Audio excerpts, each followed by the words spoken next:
কাৰণ ট্ৰেক্টৰ সাজু কৰি নিলেহি গাড়ী টানিম বুলি।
এইটো আজি ৰাতি বৰষুণৰ ফলত হৈছে। এতিয়ালৈকে মানে 10-12খন গাড়ী ফচি আছে। ৰাতিপুৱা বৰষুণৰ ফলত কোনো পানীটো ওলাই যাবলৈ কোনো জেগা নাই।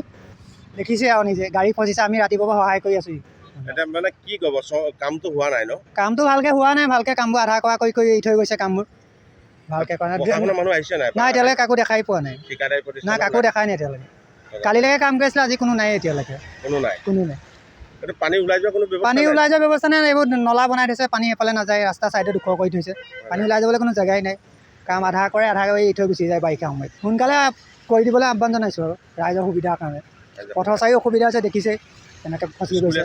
স্কুলীয়া ছাত্ৰ ছাত্ৰীৰ সময়ত ৰাতিপুৱা বৰষুণ দিছে, এইটো টাইমত অসুবিধা হৈছে। গাড়ী ফচি লাগি গৈছে চব।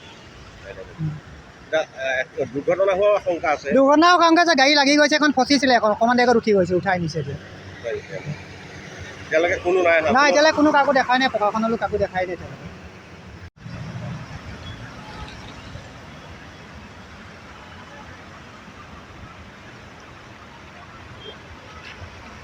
কাৰণ ট্ৰেক্টৰ সাজু কৰি নিলেহি গাড়ী টানিম বুলি।